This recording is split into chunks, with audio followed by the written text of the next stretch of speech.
Well, we're live. Are we already? Not sure what's happened. Yeah. I think we're just live. It says in the corner.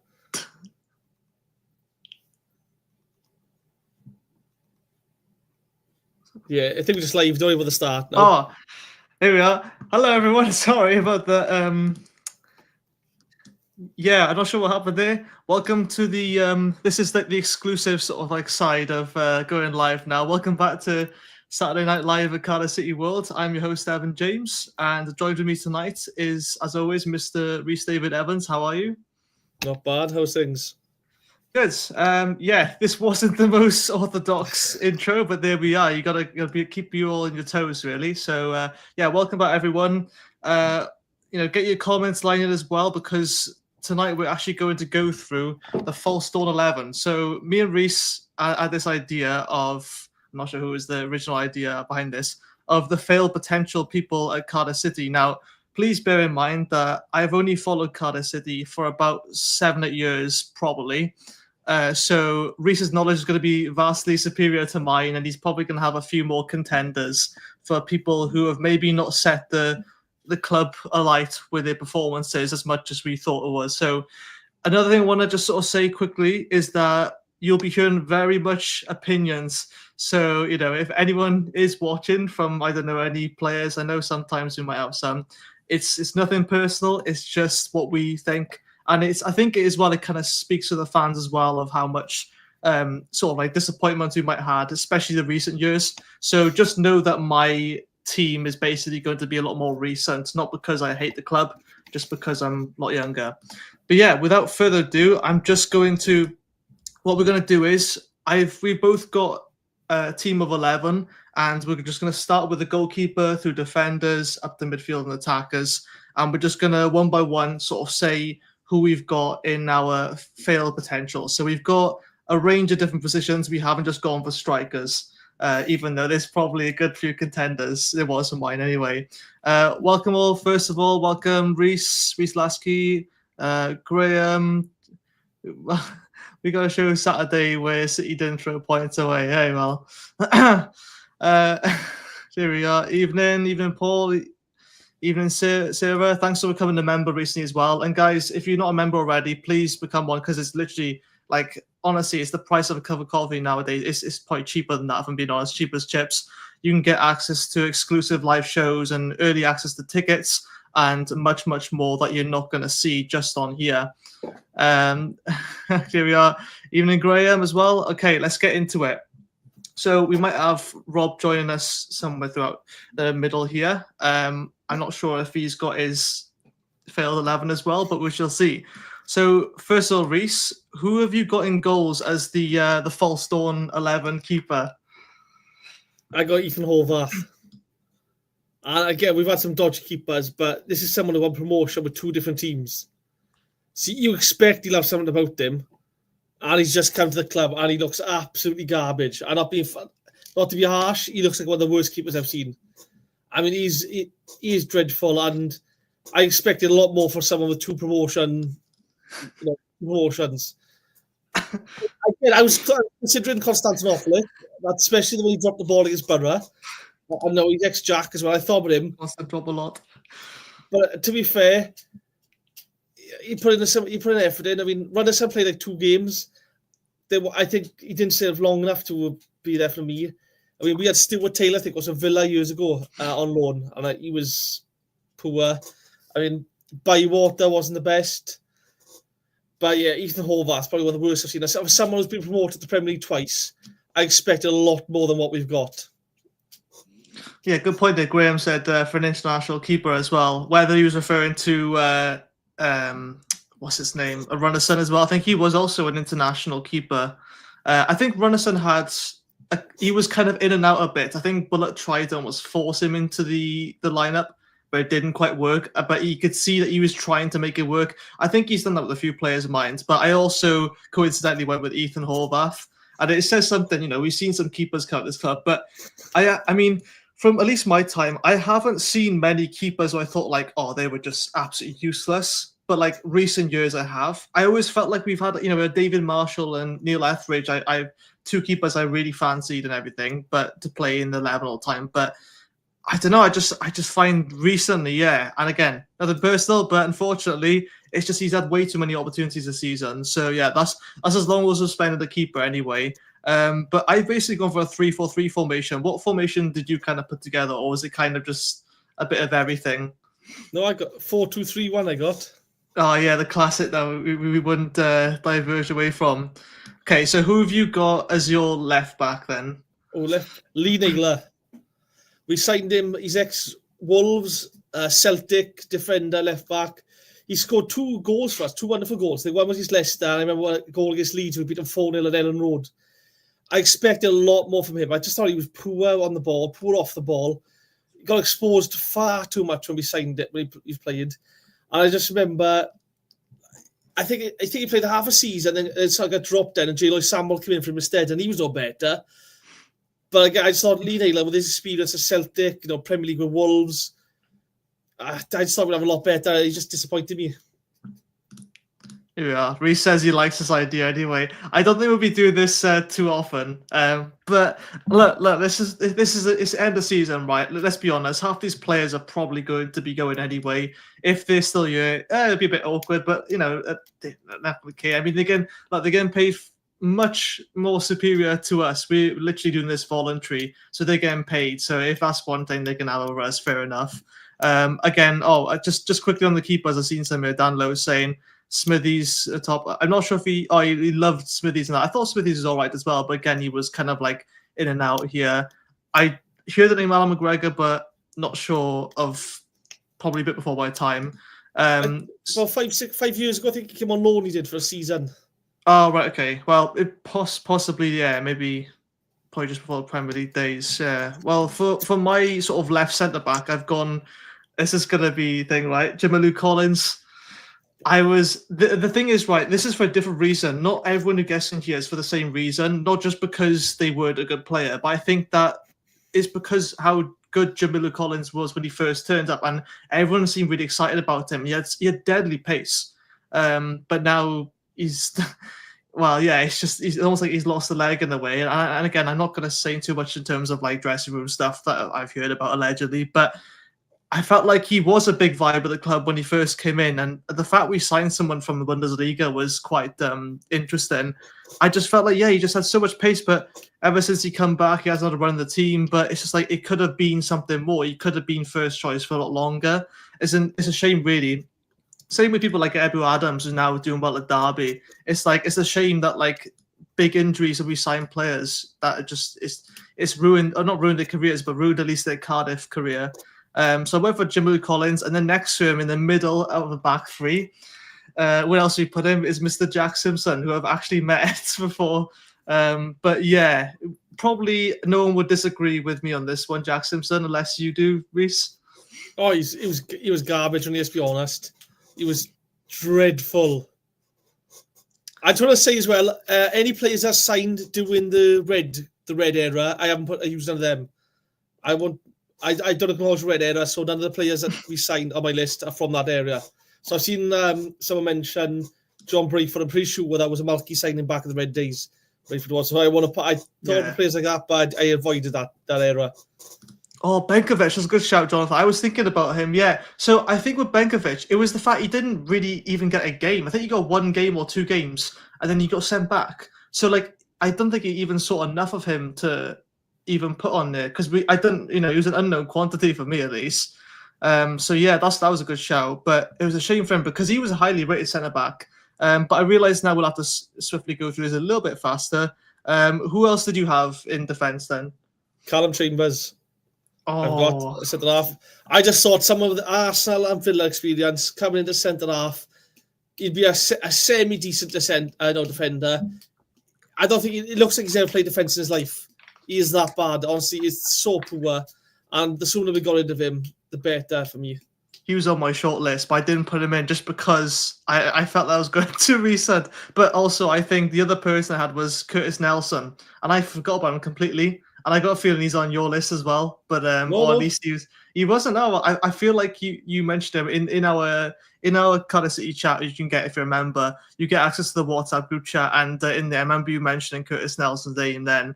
And I mean, he had moments where it's like he was pretty good. I think he was another one that went to, I think it was Derby, and then did pretty well there. I mean, some people, they just find their clubs, and that's fine. But for some players I've got in my 11, it's questionable how they do well at any club. Again, my opinion, but that's how it is. Do you have anyone left in your back line? Because I've said my back three. I've got a back four now. So yeah, I got Cymru. He came, I think, from Arsenal. He looked, with a lot of hype around him. He looked okay, and then he just never played for us, and he went off. I think he's at West Brom now. Good thinking he. Cymru. I think it was at West Brom last time I remember seeing. I know the name, but I can't. Yeah, it sounds like, but I'm not 100% sure. Someone in the comments will clarify. I'm sure they will. I was torn between him and Darcy Blake, because Darcy Blake burst on the scene in midfield, ended up playing defence, and then just fell apart. But at right back, I got Kira Gilbert.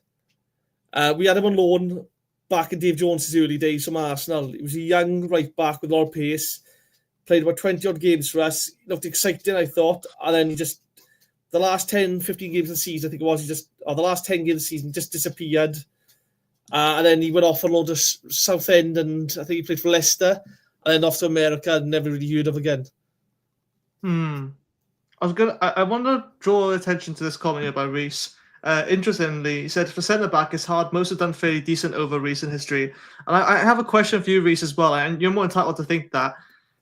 In terms of where you look at us now, right, surely you think that there's some... You can't look at least at the last 3 seasons and say that we've been solid in defence. I think you could say maybe last season, we still had loads of defensive errors in us, but I think that was maybe more individual errors that cost us, especially at the start of the season. But I genuinely think that this season, and for many seasons in the last 5 years, we've just had, or since we let go of Sean Morrison, I feel like we've just lacked that leadership at the back.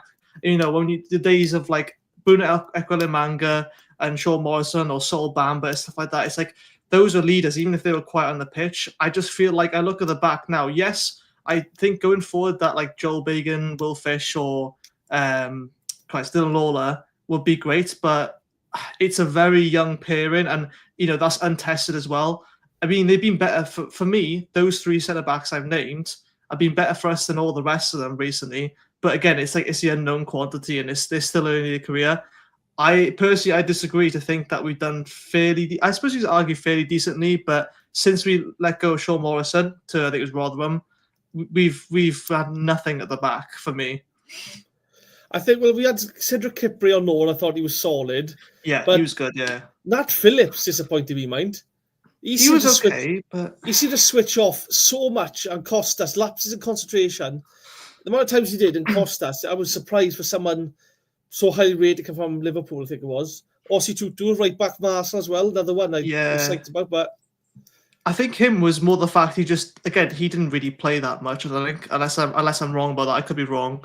But I think a lot of players, again, it comes on the fact that we signed them, a bit like the Simic effect, I call it now, and then we just never play them. Like Sunoda now, people are rating him highly out in Kortrijk, and they're saying, another successful season, they're seen on Instagram and everything. And we haven't seen him play once. So it's like, I know he had injuries and whatnot, and I know you can't expect to walk into the first team, but it's like this League One season now, this is going to be where you're going to try players. Players who usually send out on loan, they're going to get more opportunities in League One, or at least I think. Again, depends who we get in, but I feel like even if we don't go up next season, you've got to try something different. You've got to start encouraging the youth to play. Because again, if I knew we were guaranteed to go up in 2 seasons, I would happily take that as opposed to just going straight back up because we get loads of loan players in and then end up going straight back down, because that's happened too many times where we just like sign loads of good loan players, but they're never ours. And obviously we had the embargoes, which didn't help. But I think this is where a lot of my like disappointed 11 comes from. It's just loan players or players who were picked up on a free or something because the club didn't really match ideas with the managers. But yeah, that's the defence then, I think, anyway. Let's move on. Who have you got in as the first spot for your midfield? Solomon Taiwu. He played for Dagenham Redbridge in a League Cup game, played against us and had a storming game. We signed him. He played once or twice, just never did anything. He looked away at his depth. So disappointing. Otherwise thought I was not excited for, but I thought, a decent ball in midfielder, battler. And when he came in, it's just disappointing for me. I don't know, I'd expect a bit more, Sol. He'd be my 6. He'd be my number 6, he would have. For my number 6, it was Leandro Bacuna. Oh my God, I can't. What I didn't like about him was because he was so highly rated and because his brother played for Birmingham. I remember watching an Instagram video. It was like an IG reel or something with him and his brother doing like a crossbar challenge. Oh no, it was just like a regular finishing challenge in their back garden. Bacuna scored like 1 shot out of 10. Like Juninho, or was it Junior Bacuna? Or I can't remember his name. His brother scored like 8, 9 out of 10. They were all like really good goals. I'm thinking like, bro, like I was just thinking like that just sums it up in a way in the back garden. But I was thinking like we signed. I'm sure we paid a decent amount of money for him as well, if I remember right. And it was just so like I didn't know what his strengths were. Like he was kind of like an all rounder, but like quite average at everything. He was a defensive midfielder, I think, but he also played right back. But I just don't know. I just didn't know where I would put him. He was kind of just like an extra of like, oh, he'll do. So and so's injured today. We'll just put him in. That was the kind of player I saw him as. Don't forget as well, Neil Harris played him as a 10 and put Harry Wilson on the wing. Harry Wilson, one of the best number 10s in the league at the time. Harry Wilson was put on the wing for Bacuna to play number 10. It blew my mind, that did. You just restrict how much area he gets on this pitch. And at the time, Harry Wilson was more of a 10. But obviously, well, he kind of moved a bit to the wing for a bit then. But yeah, it just boggles my mind. And we kept Bacuna for a while, it felt like, at least.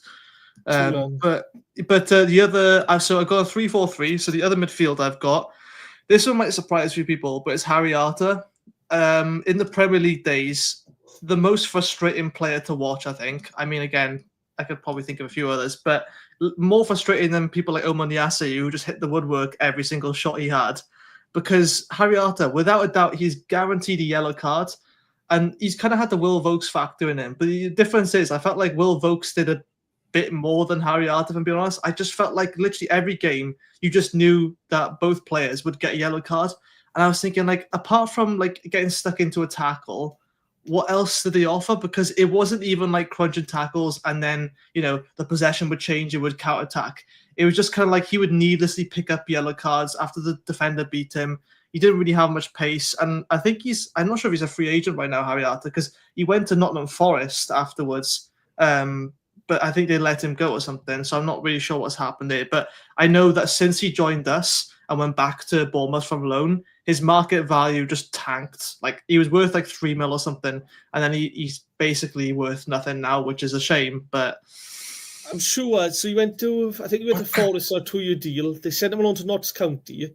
And if he got promoted, they had to activate another year. So he's got one last year now with a big, massive pay every week. And he doesn't play, so he went like 3 leagues below on loan. Yeah. Oh my God, that's insane. That's a bit disrespectful to me. I wouldn't have that if I was them. I would have rather just... Again, Forest are paying his wage. Forest are paying a massive wage for him, so he's probably happy to go play football. Just enjoy himself, really. Stay in the area he's living in. I suppose, yeah. I mean, just the way I see it, I mean, I would want to go to, like, think of the quality and the facilities and everything. They're the difference, regardless of how much pay you're on. But, I mean, it's whatever, really. Who else have you got in midfield?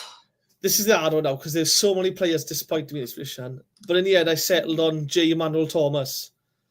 Like, we had him on loan years ago from Arsenal, and when he turned it on. He was quality. And it was one of those things where other players have said his attitude in training would let him down. He would, certain games, if he didn't want to show up, he wouldn't show up. If he could be bothered to play, he'd play. And it's just one of those, he had so much ability, though, when he was seen him play. Like, I think it was Doncaster. I think he took on 3 or 4 players and scored. It just absolute quality he was. But, J. Mal Thomas for me for that other midfield spot. I'm sure most of you will, though. Again, I feel bad because I don't know these players, but it is what it is. But I see a good shout in you, and I almost had him in my short list. Again, Jonathan had some great shouts tonight. Loic Damour, he was another Bakuna for me. I don't know. He was always at the club since I supported Cardiff, and he was always a name mentioned on the bench. Again, I never thought he did anything.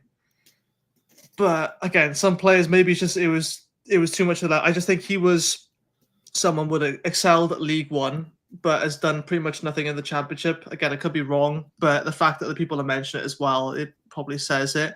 I'm not sure if you noticed any of these names, Rhys. Phil Mulrine, is it? Yeah, but back when Dave Jones took over to the Championship, we signed the likes of him and Jeff Whitley and stuff. I think Phil Mulrine's a priest up in Ireland, I think he is now. All right. Yeah, we signed some players at the time we all expect. Like, I remember the same time we signed like Alan Lee and stuff as well. £1 million has never really hit the heights for us. There's a few players back then, but to be fair, for every one Dave Jones signed that didn't work out, he signed 3 or 4 that were absolute quality for us, so you can forgive her.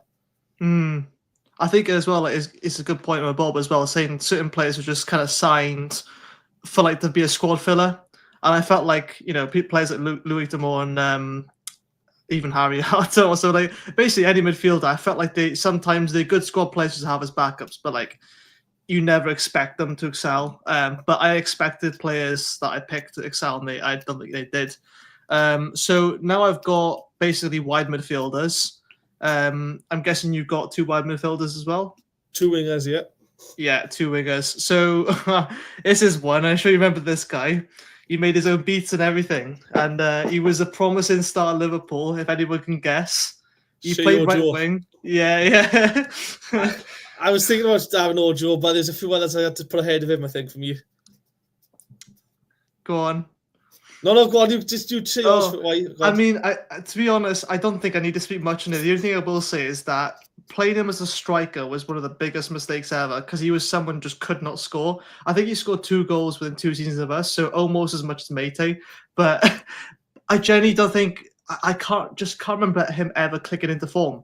I genuinely don't remember a moment I go like, oh, he's got to run of games, because even players, and not to be disrespectful, but even players like Yaku Matty, for example, towards the end of the season, he kind of kicked into a bit of form. He got a lot of hunger. He's always been a really hard-working player. No one denies that. But I felt towards the end of the season, I was thinking, oh, this is his moment then. He started scoring then. Ojo never has that time. I think his best moment was actually pre-season last year, because when Bullet was playing the first season, I thought, oh, you know what? He's actually really good. Number 54 he was. And I remember playing like, oh, I've never seen Ojo play this good. But then as soon as the season about to start, they sold him like, oh, well, fair enough. Maybe it was too good to be true. Maybe I don't think he's a player that plays well under pressure, though, because from multiple times I've seen him in front of goal, he does not look like he's a confident finisher. I know wingers are kind of expected now, being inside forwards, got to finish, but he just had no end product on him. But yeah, that's who I had at right mid. So on the left wing, it's been mentioned a few times now, I got Kelvin Atuhu. I had him as left winger. My name's all getting shut out tonight. Kelvin Atuhu on left winger had. Again, he played in the playoff final for us. What a disappointing signing that was, on loan. I don't think he did anything for us. He was just absolutely... I just think he was so poor. I could have gone El Ghazi. There's a few others. We could have gone Josh Murphy. Well. Could have gone Josh Murphy. There's a few players we could have gone for, but I went for Kelvin Atuhu on the left for me. Fair enough. I've gone for a really recent one. Ex-Arsenal player. His brother plays for Newcastle. I'm sure people in the comments could guess straight away who it is. There's no point letting people guess. We all know it is Chris Willock. Look, I'll give him some credit, right? He's had some games where I thought, like, you know what, there's a play in you, and I think he can play as a number 10. Apart from that, I think that's it. And I think the amount of times I've complained about him this season, like, I'm sure he looks like one of the nicest players ever. I feel I was like horrible criticizing him, but he's just not done it. And for someone, you know, who had a lot of promise, I mean, QPR fans, to be fair, they were already pretty honest about him. His injury record was terrible. And they, you know, people were saying, oh, it's a downgrade, he's moving to Cardiff. But it's like, I was like, no, really, you know, it's an upgrade because we're going to finish in the playoffs this season. That's how confident I was. And when we signed him, I was like, oh my God, yes, a player I know for once has signed for Cardiff, and he's actually got some quality about him. I thought, what a signing. And similar to El Ghazi, I just thought like the letdown was huge. I can't tell exactly if it was a fitness thing, confidence issue, or what. I don't know if you know, but it just wasn't it really. So for my 10, again, another one we mentioned in the chat was Quincy. I remember he came on loan, I think, for Spartak Moscow. Like, he looked... He played for Birmingham City as well on loan, and he looked absolute quality from. And we had him, and he just looked at him and thought, he got all the ability in the world, and he just couldn't do it for us. He just couldn't turn on. And I put him as my 10. I know he's more of a winger, but I had to fit him in somewhere. I was so disappointed with Quincy. But then there's others, like Bobby Decordova-Reid. I was excited we signed him, £10 million or whatever. And I thought, like, disappointed we didn't really see him. I thought I could put him in there. There's a few others I could put there, but yeah, Quincy for me. In Fair enough. Yeah, name rings a bell, but is that all your midfielders, by the way? Because that's all mine. No, right winger for me is Kadeem Harris. Oh, I was going to put him in, but... £250,000, I think, from Wycombe Wanderers. I think he played for the club for 10 years. He's at the club. He made like less than 10. He made, I want to say, less than 10 appearances. He was never really involved. He looked young. He was pacey. He was quick as a winger. He spent time out on loan. We got rid of him. He had a decent career after he left us. And I just think we were crying out for a winger back then as well. I thought he was, ability-wise, I thought he was pretty good, though. He wasn't given the run of games. I didn't know 10 years, though. Yeah, 2011. Oh, wow. 2011 season, I think Malky signed him from Wycombe Wanderers. I think I want to say it's about 9-10 years he was at the club. And he was just out on loan or just in reserves. He never really featured much. There's a lot about him, but it just didn't do it for me. I mean, the front line is hardest for me because, again, you got like someone in the chat said that, Tomlin. He could have been easy in that number 10 for me. He started disappointment because another player with all the ability in the world who just switched on when he felt like it. And players like that, you kind of struggle to fall in love with them. I mean, you love them when they do it, but when they don't, you can't stand it. Like, yeah, honestly, again, another one. You mentioned loads of players who were like on my short list of players, but then I had to condense it to 11. Most of them were attackers, but a lot of them were like number 10s as well. And Tomlin is not on my list, but honourable mention because, again, like you said, when he turned it on, he was everything. And again, I watched a charity match. I think him playing that, you saw like the best, and then because there was absolutely no pressure, it was a bit of fun, it was a laugh, and he was the pantomimes of like Dame and everything, and it was great fun. But you could see, like, I remember that assist for Robert Glatzel, and I think you mentioned it the other day or last week. It just sort of flicks it on. And that wasn't a mistake. That was pure intentional class when he did that little like back heel overhead flick sort of thing, and like stuff like that. It was the case for a lot of players as well. I felt like they just had moments where they go, "Oh, I'm going to play now," and it's like, again, especially in League One now, we're not going to have like that kind of, we can't have that standard going the season of like players, just like, oh, low in confidence, we'll give them like 5 games. It's like, we need to create now a competition in the squad where even if we don't sign the best players, we promote the ones that are working really hard. And again, I feel like it'd be a massive, massive, massive waste of time if we don't introduce some youngsters. And again, it's not the case of we have to play an entire squad of under 21s. But it's to give them occasional chances and to let everyone know that everyone's place is up for grabs. And I think this is where, you have all these players in these unfortunate 11, let's say. It's like, I felt like a lot of these players, they weren't mentally in the game, or their attitude might have not matched up as the managers wanted. And that's why we didn't get the best of them. Because let's not kid ourselves, right? All the players you mentioned so far, I think they are all more than capable of becoming solid first Team 11, even going on to bigger clubs, even possibly even some of them Premier League teams. I mean, think of Ethan Horvath, got 2 promotions, right? And he was still like sent to different clubs, and we wonder why. So you question there, is it an ability thing? Is it a mindset thing or what? But yeah, it's hard to say really, but it's a fortunate thing. It does happen to some careers. It could be a nasty injury like some. But yeah, that's both. That's what we've done. Goalkeepers, defenders, and midfielders, yeah? So we get on to the final category, which is the attackers. I've had so many candidates for this, unfortunately. But just before we continue, I'm going to do the annoying thing and go to a quick ad break. But don't worry, it's from our new sponsor, BetMate, before we get onto the attackers to see. Get your comments in as well whilst this is going on as well, just to have a guess of who our attackers is or who you thought was a disappointing attacker for us. So we'll be back in just a second. Yes, guys, I'm Si. Welcome to Cardiff City World. This video is brought to you in partnership with BetMate, and with the Europa League final on the horizon, it's your chance to win cash by backing your ball knowledge. BetMate isn't your average bookie. It's social betting where you can go head-to-head with other fans, not the house. Manchester United versus Spurs, Premier League versus Premier League. 5 quick questions about the big game. Get them right, top the leaderboard, and you can grab yourself a share of the prize pot. The QR code is on screen here. All the details are right there, and it takes seconds to get involved. Just hit the link in the description, enter the pot code to find the Cardiff City World pot, and you're in. No season-long stress, just you, the final. 5 questions, real money up for grabs. Think you've got what it takes? Then prove it with BetMate. Challenge myself, Matt, and all the boys and girls at Cardiff City World to see who can top that leaderboard. In a bit.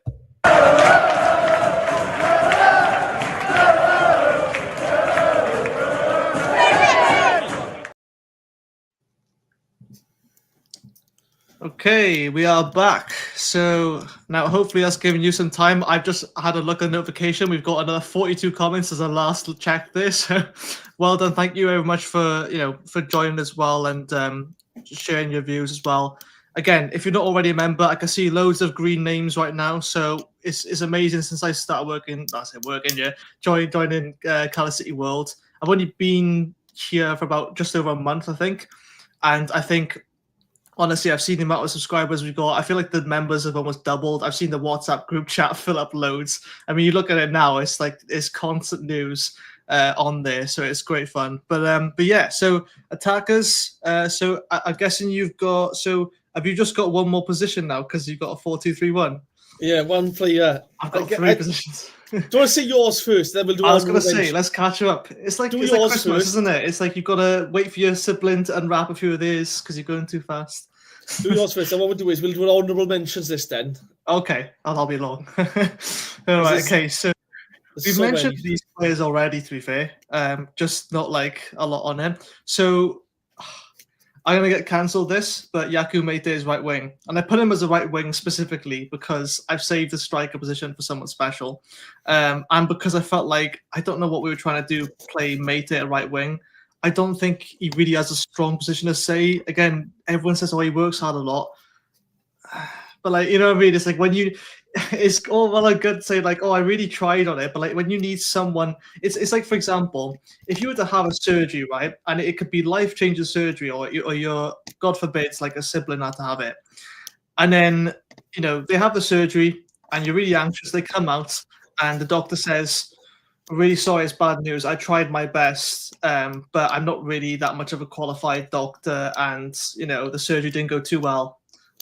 Like that's the kind of sort of relationship I get with Yaku Meite. It's like, yes, he tries so hard, and I understand that. I just don't think he's at the level of Championship anymore, or whether it's just Cardiff. I mean, I wouldn't be surprised if it's a Cardiff thing that players just come here and they don't perform that well. But I just have to say it because he hasn't earned the right as well to have a pop with the fans, I find.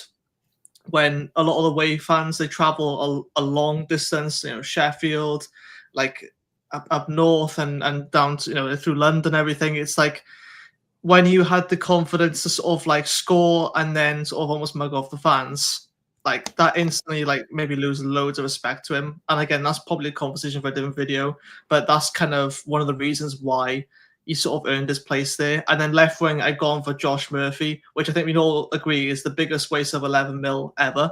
By Warnock, unfortunately, he wasn't really known for his amazing transfer signings, but I'm sure, honourable mentions, Josh Murphy, he would definitely be in there for you. You've already mentioned him, so yeah. What else we got? Well, this is it now. I've got my lone striker, lone wolf. So I'm not sure whether you want to say yours first or mine, because I've kind of hyped it up to this point now. Well, I get this is the hardest one. There was so many to pick from. I mean, Luigi Glombad, I think we signed from Nantes back in the early days. Dave Jones, hype around him. There was a Frederick Godombi. I remember he missed like a 2-yard goal against Bristol Rovers and never recovered. We said Adam Lafondra, but that was the red kit. That was, I think, Adam Lafondra back goal scoring machine in the lower leagues. Couldn't do it at Cardiff. Federico Makeda. I mean, we've had some strikers over the years. Alan Lee, £1 million. I mean, Nicky Maynard, he got injured his first game, I think, for us, didn't he? And I was going to say, I know the name there, but I never really saw him play. I think Gisted, when you see what he went on and achieved elsewhere after us. I mean, Glatzel struggled in over year for us and wanted to be better. But for me, my leading player disappointed me was Andrea Fretti. Dave Jones signed him years ago. He was recommended to Cardiff by Sir Alex Ferguson. And there was a lot of hype around him. I remember we went to an open day to meet him. He had luscious hair, curly hair, looking like the part. He looked the part. And me and Rob had Stuart Fleetwood on a few weeks ago, and months back, and we were talking to Fleetwood, and we asked him about him. And he said that he just didn't want to train. He just didn't want to bother. He couldn't be bothered. I mean, Gary Medine, £6 million. What a gash signing. Spent $6 million on him. I thought we spent like 3. $6 million. I see John Parkin, right? I would agree. However, he scored that worldie of a goal against Norwich. And let's be honest, no one expected him to score 5 goals for us. So I wouldn't say he was a disappointment from that. But I guess Steve McLean, we had £500,000, I think, from Plymouth off. We sold him £500,000, made a profit on him. There's so many strikers that we've had that have been garbage. But Andrea Fretti, for me, is the disappointment up top. Oh, this is oh, sorry, I just saw this comment. I scrolled back a bit because I caught up a lot. I thought, what were some earlier comments? And Levi's put Aaron Ramsey. I'm assuming this is back for the number 10 spot. Yeah, I think what's really important about this, right, is perception and your own expectations. Because like you said before, it's like, you know, they could have an absolutely stinking time at Cardiff, but then all of a sudden they turn it around with like a wonder goal or something happens. And again, it could literally just be the case of they just didn't get played. You know, that literally the manager just didn't favour them. It's kind of like Simic, you know, the Simic effect. It's like 3 different managers didn't see nothing in Simic, or something else was behind as well. I just feel like it's disappointing, man. You watch people, you think like we sign them, we think, oh, this could be the next big thing, and you never even find out if they're good. At least when we played Kanga for about 15 games, we definitely found out that there was nothing there. I mean, I don't even understand. Like, I mean, I actually haven't got Kanga at striker, and I have no idea what I'm doing because he should have been number 1 choice.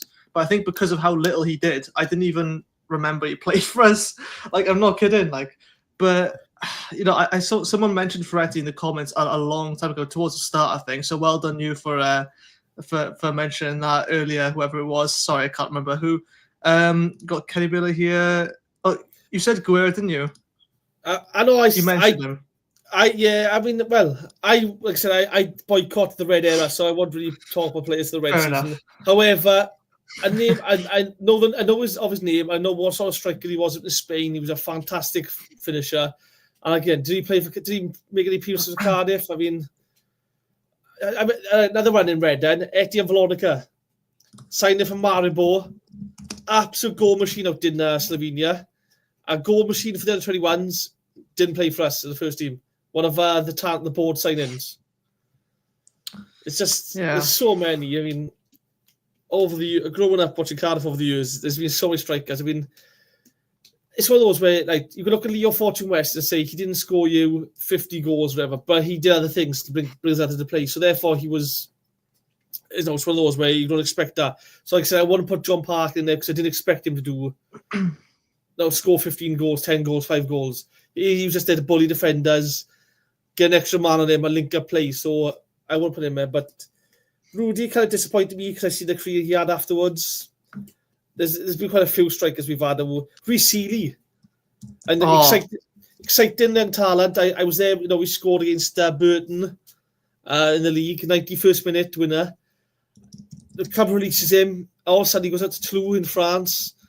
Has a wonderful career out there. Now he plays the Championship. I think he played for Watford. It was, and then he would have Huddersfield, I believe. Yeah. So.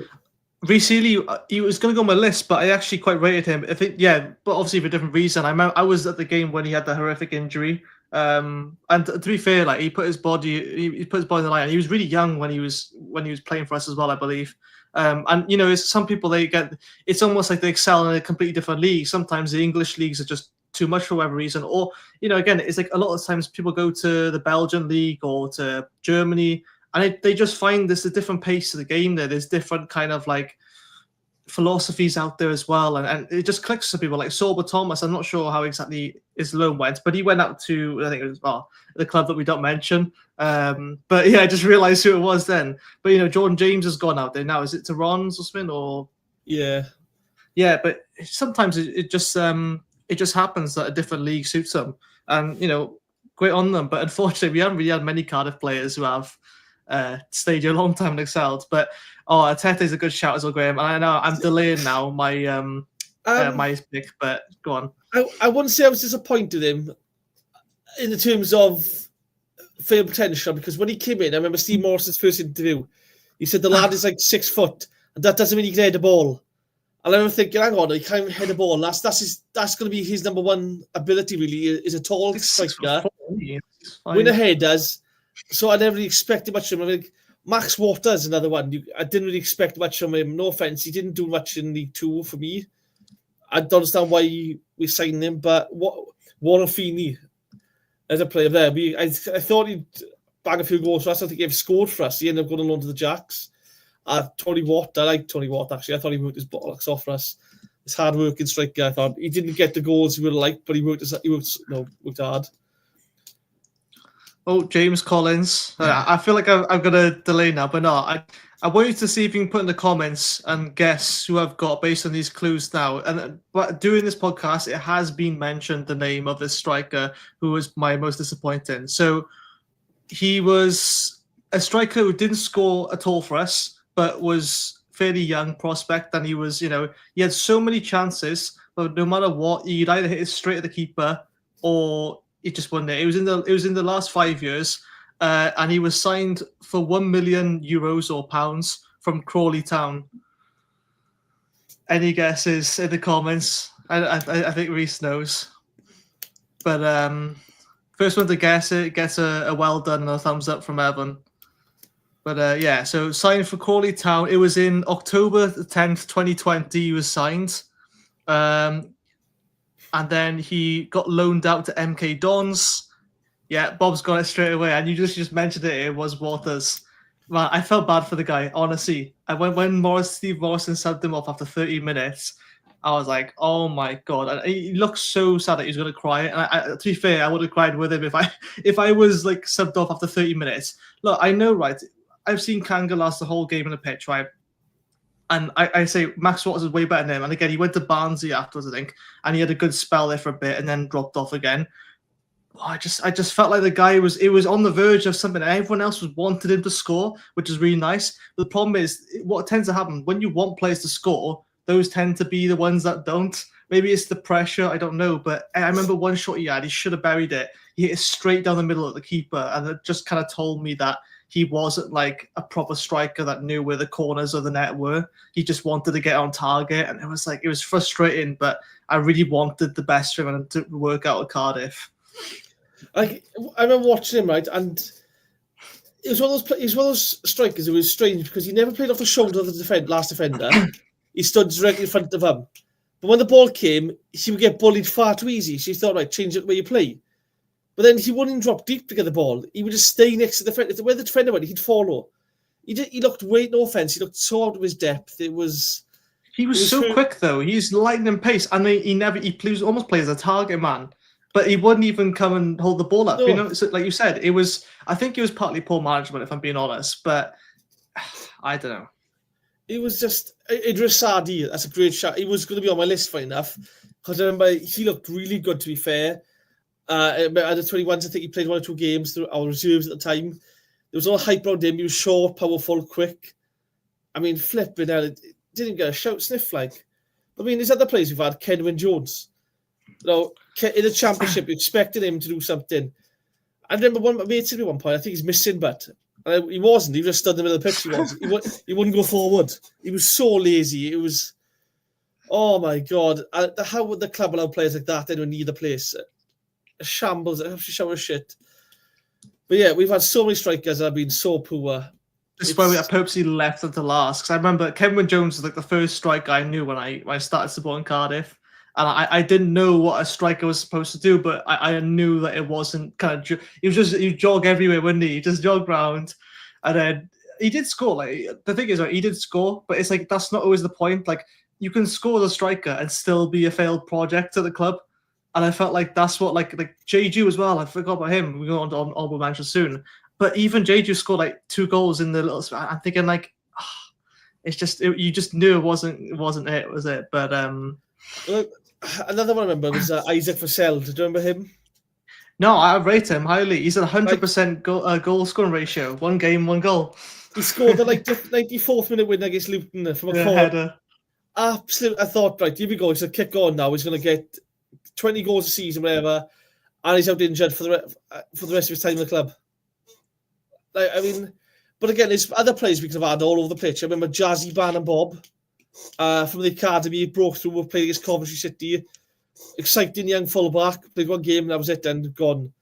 I mean, there's just so many players over the years. Do you know what I mean? It's painful to see how many we've had this. Oh. Yeah, the thing is though, like, again, I don't want to be this kind of like, I hate this victim mindset, but I genuinely think it is just a Cardiff City way that we have a certain, whether it's the players we sign or the certain like players we're looking for, I don't really know. Okay, I know we don't have a proper footballing structure in place, or haven't had so in the last God knows how long, since probably Ian Moody, if I'm being honest. But look, it seems to be a big pattern here, right? Players who are somewhat highly rated, have potential, they come to Cardiff, right? We all get hyped about them, thinking, oh, you know what, this is a decent sign-in. Not always the case, but, you know, sometimes it happens. And when they play then, you're thinking like, oh, it's all that hype. And then you never see him break through. And again, like all the players I mentioned now could have been ones. But even like ex-Premier League stars, like Callum Chambers and everything, we're saying, you know, like where did they go? As soon as they came to Cardiff, they were just almost nowhere to be found. And then they would go on maybe to another club, and then they'd be all right again. Ibu Adams, Curtis Nelson, again, 2 players who probably very highly rated in the Championship now. Ibu Adams is a big one, probably Derby's best player. We were fine to let him go for about 500k. I think I was good we got something from it, but Derby really, really wanted him, and we were almost like, oh yeah, just take him. And it's like that has to be something with Cardiff in terms of like we didn't have the right system to play him in, but. I don't know. Omar Bogle as well. I remember having a picture of this one guy outside the ground, right? And I had no clue who the player was, but I just knew he was a Cardiff player, right? I was like, no, it's not this guy, whatever. It's definitely not Bruno Manga. So I just had a picture of it anyway. Found out he was playing that. He's playing that game, Omar Bogle, and he scored I think it was the winner. I can't remember who it was against. But since then, he had like no kind of run into the team, which is a shame. There's a shout there from Dan Lowe, Ian Doyle. Let's have a look. There was a story post online the other day about Ian Doyle. Oh, he was saying about Ian. Your one that is Irish. It was, and he was saying the story was on the Irish talk show. He was when he signed for Cardiff, they were offering him big money, and he asked for a 3-year deal. His agent went in and said, "Yeah, they'll pay you whatever you want." Brilliant. And when he asked for a 3-year deal, he said, no, it's going to be a 2-year deal. And when he signed the forms, his mate messaged him, said, it's a 3-year deal, but you've just signed a 3-year deal. No, it's a 2-year deal. They put an extra 0, I think they said, on the contract, and they put an extra year on as well by mistake. Ridiculous, honestly. How the club was run. He said it didn't last long because he was gone in 6 months. So, just shows it the club. I mean, look, we could say it's a shambles from top to bottom, if I'm being honest. But it's interesting, though, because you think, like, well, how come the players play on the pitch, right? How come their form be affected by, you know, the people at the top of the club? But it does, because it's like a domino effect. It's of like, it starts on top always. I hate to be one of those just drills on like Tan all the time, go like, oh, you know, Tan out, whatever. I'm not so much in a Tan out kind of thing, but Tan change kind of thing in terms of like, I feel like he is. Well, I can't say anything right now because I have no idea. But from what we've seen recently, the last few weeks, I feel like they have realised back-to-back relegations for, you know, Kortrijk and Cardiff, you know. I think if that wasn't enough, then nothing's going to get through to him. I do think he does care about the club. It's just he has no clue and he doesn't care. He's not going to care more than fans. I mean, I don't think any owner really cares more than the fans do because fans will be there regardless because the owner is interested in financial things, first of all, obviously, because it has to be profitable. But then the fans are willingly giving away money every single season, and again, not just that, not just paying for tickets. A lot of the expenses goes to the food and beverage as well, and the parking and everything like that. And there's so much more that fans invest in that we even realize. And when we come to games and see players who are, gets big hype every season, they don't perform, I feel like we're more than in our rights to criticize them, because again, they're always going to be earning more than we're earning. It's that's just how I see it, really. So in every way, I feel like we have the right to sort of call them out for it, I guess. But another great shout there from Dan, by the way, Andy Keogh. I remember we had him, I think, on loan. We did. And me and Mam were at the game, and Craig Bellamy was stopping the game to tell him what to do, where to run, where to pick the ball up, where to give it. He was giving instructions all game on what to do. He was, and no offense, Andy looked absolutely lost on that pitch. Yeah, well, I mean, before my time, but we got, is it Nat Harvey? Not Jarvis. He was hyped. It's a Cardiff striker. He was hyped to be something, and again, another one just fell through the cracks, really.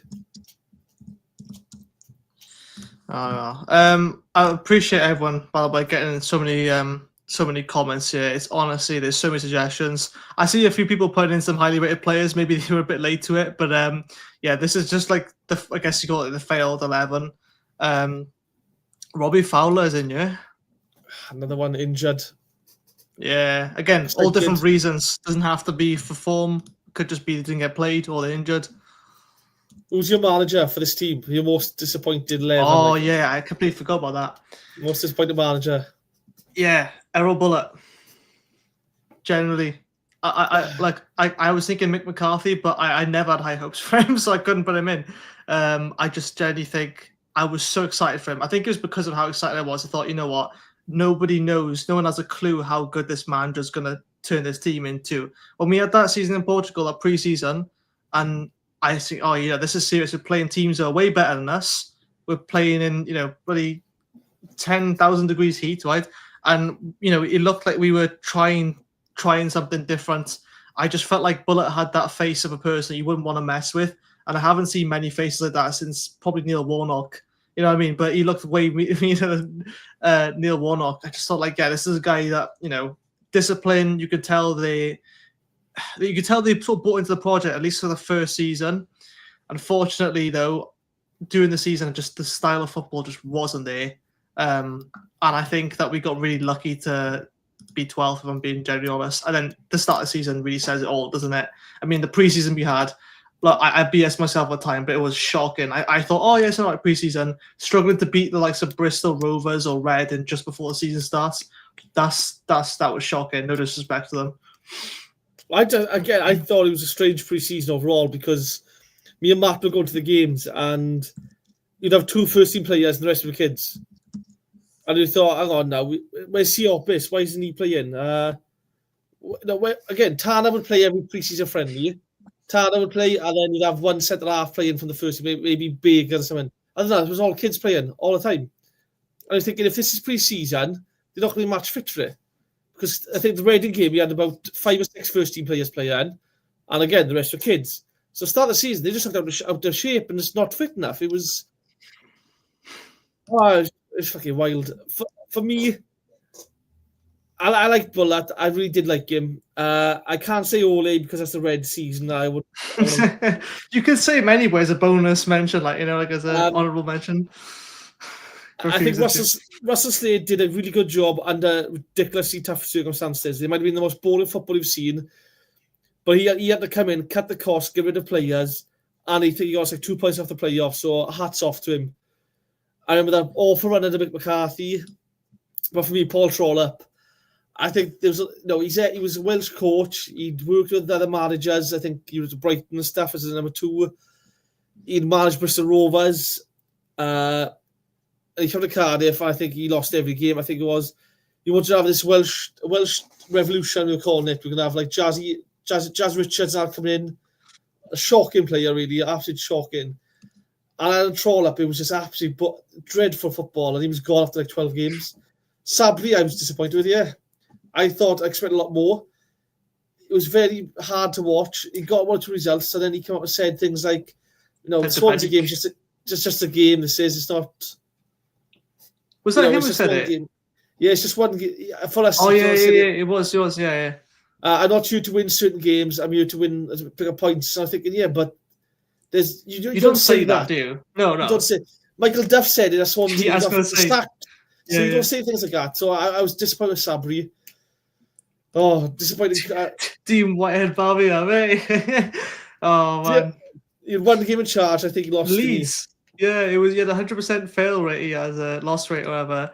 I think Sabri, his hands were tied behind his back before he even took the job, if I'm being honest. I mean, I think it takes time to implement the style of football, but at the same time, it's like you expect to get some instant reaction from players. You expect to get something. And to be fair, he kept us up, but only really because of a points deduction. I think I think we were kind of down regardless of that stage, because you think about it, like you say, you get momentum when you're winning. You get that winning feeling. And I think Simon said as well with Wrexham, they've had back-to-back, if that's what, back-to-back promotions now. They've got in the system in their mindset that it's through their body now. They know they're winners. But at the time, we were just slowly dropping down the table. So you can understand how the long-term effects of that. You go to training, you kind of mess around a bit. You kind of know that you're probably not going to be your next season. So, you try, but you don't go all out. You're not saying like, some other club will snap me up now. And that's the mentality that almost everyone has, apart from like the few, like Rolls and O'Dowda, who are like one-man clubs at this point. But like, it's like it is a hard thing to change, like a losing side. I know I'm a coach myself in basketball. I know what it's like to try and coach someone back from when you're 20-0 down in the game. I know it's a different sport, but it's like it's tough because you might have as the manager, you might have the mentality to bring the team back, but at least the majority of the team's got to get on board with that. I just feel like it's such a hard thing to do. And again, he signed Sorry Kaba. He didn't have a clue who he was. I think Mark Hudson was one who got the Sorry Cab deal over the line, but he was replaced before it came through. He was. That's probably why.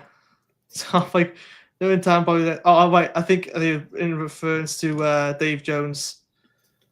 I don't. I'm gonna hide that one. I don't agree with that one. I don't agree with that one really. I think Dave Jones did care. I think you've seen him with the size he put out. But he didn't. He was always one of those people. Every game, he had his hands in his pocket. Every game, he was never an energetic manager or charismatic on the touchline. It was the same. He'd always stand with his hands in his pocket. I don't think that was just Swansea. I was every game, so I wouldn't say he didn't care about that. I think he did care. But again, the more people had a go at him for it, it deflected off the players. So I think Dave Jones built a fantastic team. He's probably the most exciting manager and best manager I've seen for us anyway. I mean, I started watching, I think it was Frankie Burrows was in charge, but Dave Jones to me, the best time for Cardiff. Absolute best time. Graham, I'm not sure if you're referring to Tan specifically. Knowing Tan, probably the next one. Look, Tan isn't even on a voluntary basis. He's not even like temporary cover or part-time. So I doubt he'd want to get into a full-time job. Again, you'd probably figure out how to make it a part-time job anyway if he was manager at the club. Let's be honest. Like, could you imagine manager and owner as well? Like that would be very scary. But yeah, that's what happens. That's a non-league that is. That's what most non-league clubs do. True, I think true. That's what. Who's the medal winner? I can't think of his name now. He was at Preston North End, Newport County and stuff. I can't think of his name. He used to brag he's a medal winner. He used to bring his medals into every first meeting with teams and go, look what I won, lads. You'll win it. I can't think of his name now. Graham Wesley. He bought a club in non-league, I think he did, and then he put himself as manager. Got him promoted, and that's how he kicked on. The same thing with Dawkins. Dawkins owned by the charismatic guy now, don't it? I don't know his name, but Dawkins, sure he's on all the adverts and stuff. He's always making fun of people. Mark White. Mark White. He's another one who owns a club and is the manager. I get loads to it, but I mean, let's be honest. If Vincent Tam was the manager, our goalkeepers will be the front line. He'd hire the tallest striker you could find and chuck him in I goals, mean- and then more. I gotta say, right? What happens? Is this Starlam? Is that my favorite in that one? I can't see. I'll have to check on the chat now. I might have just pinned your comment. That's be the comment of our live show, I think. Tan, the next manager, just because of how ironic it is. But yeah, no, honestly, like we're gonna wrap up very shortly now, guys. But I appreciate, like, honestly, I'm looking on the chat now. About half of the members are in green. Like half of the people on here tonight are members, which is amazing to see. And again, if you want to become a member, really encourage you. It's cheap as chip, honestly, as the price as they call it. But yeah, just you get also, like, we come up with this idea, right, because we're members and because members also get the ability to suggest video ideas to us. So we're really looking for video ideas. You know, it's going to be a long preseason now. We haven't got even a manager in yet, so we're gonna have to get some ideas. So become a member. You can start suggesting ideas to us, and you know, I'm sure we'll credit you as well. So yeah, thanks for everyone for watching and commenting, engaging tonight. Let's just find one last comment to end on. Go on, Rhys. I reckon next week, I would do 11 loan players. Same thing as tonight, but the loan player one. We could just include a squad from like 2 years ago, or 1 year ago. Build a loan. Carlin Grant. Build a loan 11. That's a cracking idea, that is. Tam will get. There we are. This is great. We'll end on this. Tam will get goals at the keeper. So maybe that's why I yeah. said Horvath. Tan see something in Horvath that no one else has seen. He's all keepers. It's right there. Yeah, scored a goal, own goal, but you know it was a dummy. It was. He lifted his foot up and against Burnley. So yeah. Okay, I'll go on, JB. Do I think Vincent? Look, I think it's been in Vincent Tan's mind for the last 5-6 years at least, anyway, or at least since we come back down for the Premier League. And again, obviously the Salah case doesn't help. I think, from what I think, it's because of that he's staying in. But at the same time, you've also got to think of Mehmet Dalman, who's also got shares in the club, as what I've heard. So it's like I don't think it's going to be as simple as that unless some other owner. Which I've heard one person with a funny name, which I won't sort of say unless it's because if it's not. That was fake. That was. I know what was it? Was it? Oh, damn it! I'm a West Ham fan, apparently. I don't think. I think he will sell. He would sell if the right offer came in, but what he considers the right offer and what everyone else considers the right offer is two different things. So I think while he's looking at £200 million for a League One club, I think he's pissing in the wind. I think we are worried at this point because, again, his family want out of the club. If something happens to him and his family take over, they could withdraw all funding and that's it. This game over could be. We just need him gone. And again, you know, there's people out there buying football clubs all the time. Reading has been bought. We're a capital city. We're a one city club. There's no one else around us. You got the valleys. The catchment area is massive. You're thinking there's mass potential there. Surely someone out there would want to buy us if you want to buy a football club. When I read it, there was a P on the end of limb. It was you limb. basically said it anyway, John. But what's going to happen is I think Rob's about to join us now, but I'm going to have to swap out for a bit just because I've got to shoot off now. I've got an early basketball session in the morning, but apparently we got a special guest joining us very shortly, so I'll hang on for a bit. I'm not sure how it's going to work, in case I accidentally end the live call, so it's going to be very interesting. But I'll ask Rob now when he joins. Let's see. Wait until the end. Yeah. You're interested. Only. Let's have a look at this. I'm kind of pulling the comments up before I'm reading them, which is probably a bad idea. But in the box, his family was only way away from Tan is when he's in the box and his family will sell us. I think he's scared to turn up the games now. If I'm being honest, you know, That's a worry, because again, if he's in the box, his family will want to sell us. They'll withdraw funding until it's sold, and we could be in serious trouble if that happens. I mean, so I think we all need to start playing the lottery, every one of us now, and just whoever wins it buys the club. Fuck it. Yeah, do a raffle, just like they did the Domino's. Choose all the season ticket holders or anyone at the match. Like they did the Domino's halftime. That was great. That was. Why they got rid of that? I mean, come on. It wasn't that much money at their budget. I don't know why they stopped it. The best thing about the season we went up and the season we were in there was the Domino's half-time pizza. No one can say anything different because I genuinely believe that's going to win that thing.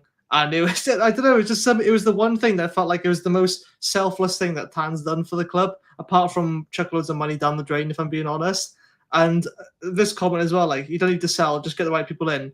He's had so long to get the right people in. And I feel like this Wasserman group now, the more I hear about them, I think I get a bit of confidence in that we will, you know, like, they are very highly rated. I know Simon's talked about them as well. But I just, again, the promise has been broken too many times now. And I just feel like no matter who he gets in, I'm always going to have a pessimistic view to it. And yeah, that's just how I feel about it, at least anyway. Tan family would probably just let Dalman buy us. And I mean, it's quite possible. I know Dalman has said in the past that he would love to sort of, you know, own a club, I'm pretty sure, but I don't know. Dalman is probably the most knowledgeable guy, and he will bring people in who know football to run things. I think there's that. I think Dalman has burned his bridges with us, so I think he's beyond repair now. Any relationship is gone. I think, you know, he tried buying Charlton a few years ago. I think when Tan goes, Dalman needs to go. If he wants to run a club, buy another club. It's not us. I think he's burnt his bridge. My worry is the Wasserman is they're going to put their players, or the people they represent forward first. Michael Beale, Gerrard and stuff, they'll be pushed forward. Yeah. And then it'll be, here's 5 guys to Dalman. You pick one of these 5 guys. And they're all people that have been hired by Wasserman or hire Wasserman or whatever they call themselves. Yeah, it's like I get the same thing. I've got the same sort of like nightmare. I feel like we're gonna get a Gerrard in, and look, I'm not saying that Gerrard might not be the you know, the secret ingredient to what we really need this club. I'm not saying he can never become a good manager, but I think we need to get out. Like, let's not kid ourselves here, right? We're the capital city of Wales, and we're in League One. We need someone who we know is going to get us something. I'm not saying it has to be Gary O'Neill. I'm not saying it has to be Nathan Jones or whatever, but look, those 2 managers right there, that I would 100% back them. And what I would do is, instead of just saying, look, like, I'm giving you a 1-year rolling contract, you have to, you know, tell me every transfer you want, and I'll see if we got the budget for it. I'll just go, look, here's the budget. Just don't blow it. You've got a 2-year contract on this, right? And the thing is, right, I know we're still probably paying managers from previous years. But once you give someone a 2-year contract off the bat that you know is a decent manager, you give him a bit of breath of fresh air and like a bit of space to be like, okay, I actually got time to work on this. The problem is with almost every manager that's come into Cardiff in the last God knows how many years is that they just know they're on a timer, and that timer's always ticking really fast. I feel like again, Watford are kind of the same thing, and Hull right now, they've become the new Watford, haven't they? Where it's just like, Watford's almost a meme at this point of how many managers they go through because they're so ambitious. They don't give any managers time to build. And this is the thing. Was it that Ismail guy or the guy at Blackburn now? Is it Ismail or I can't remember his name? Yeah. Was he in at Watford? Valerian Ishmael, yeah. So what happened to him was, I think it was in 4 months, and Watford announced the press conference. And everyone went, they're going to sack him. He's now bottom off the table. They lost like 3 in a row. They're going to sack him. They brought him in the press conference and said, he's just signed a new 4-year deal with us now. And then like 3 weeks later, they sacked him anyway. But again, even if you have a 2-year contract, all you've got to do is give a manager a 1-year contract, right? And have the option to extend it for another year by the club. That way, you've got yourself some security. If he's doing bad, it's cheaper to get rid of. If he's doing really good, rather than give him a new deal, you could activate the clause. You get another 1-year deal on top of that manager, and then you've got time to sit and negotiate. Gives you more power. We don't do that. We don't even let the staff bring their own staff in. You know, we got rid of some of Bullett's staff because the club wanted to put other people in place. You're thinking, why? It's how many times did Bullet come out and say, these are my 5 players I want to sign, and the club went, we can't bring none of them in. I will sign this player for you instead. I mean, it's that bad when managers don't get a say in who's coming into the club. I mean, Rocco Simic now. Another example, another prime example. What the fuck is going on? Honestly, we've got some kid who's signing players for us who's probably never seen half these players play. He probably finds them playing Football Manager.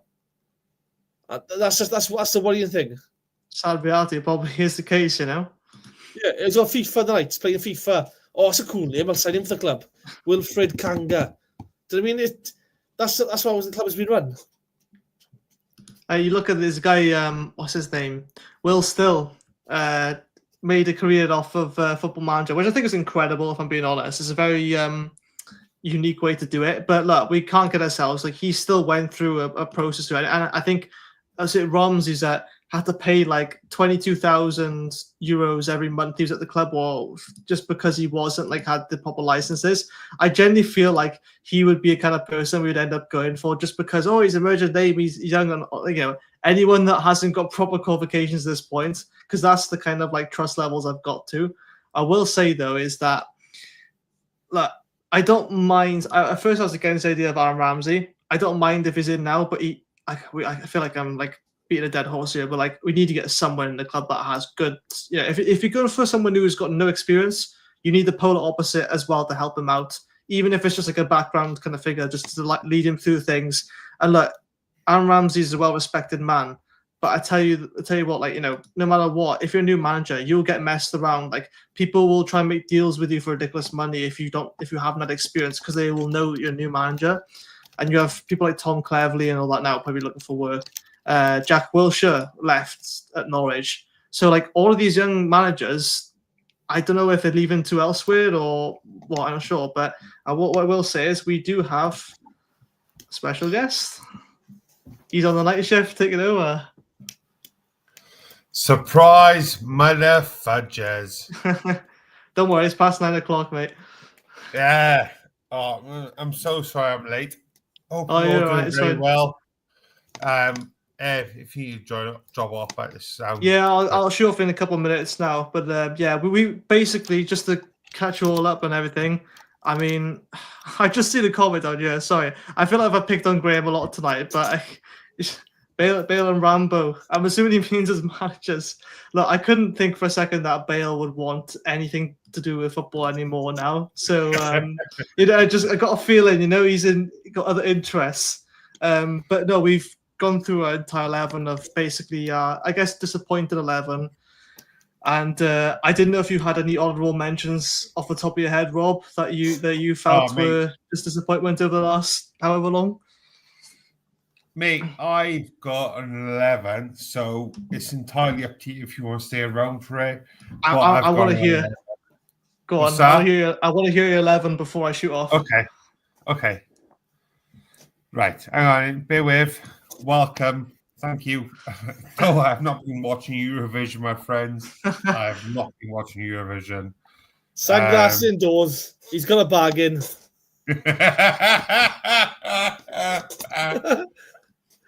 No, I've been drinking my neighbour, so I do apologise. I'm sorry. God, we got some comedians in the comment section tonight, haven't we? Mr. Cardinal was late. Right. So, I obviously haven't seen you a lot. So, my go-to, first of all, is Ethan Horvath. Do you know what? Like, when we signed him, I thought, yes, this is the guy. This is the keeper. This is the guy who's going to be the dog's bollocks. And you know what? I wish I'd listened to Lewis before we'd signed him, because after speaking to Lewis, who's 100%, by the way, if you haven't already, check him out on YouTube and X and Twitter and wherever, TikTok, because he's mint. He already warned us that he was shit. So my right back is Adam Matthews. Now, this might cause a stir because he did well for Cardiff, but I think personally he sold out, whether because of the owners and or other that made him show himself away to Celtic, but I think he had a lot longer to give at Cardiff. But yeah, so fuck you, Adam Matthews. This one probably before both your times, but Jorn Schwingendorf. Now, do you know what, right? As I used to frequently go in a Canton End And back when it was a family stand behind the goals at Ninian Park. And I thought, oh my God, we're signing a big German centre half. I thought he's going to be mint. He's going to be class. I have seen better centre halves at my under-10s football team than what Schwickendorf was. Like, we went for a stage, and I want to put Winston Faber in here as well, because I thought that, it was at that time where we branched out to go and get non-UK footballers. And I thought that this was going to be the thing, but he was shit. Next one, he's Blackwood's own. You may have been on some of your lists already. Darcy Blake. Darcy Blake, he is the epitome of all fart, no poo for me.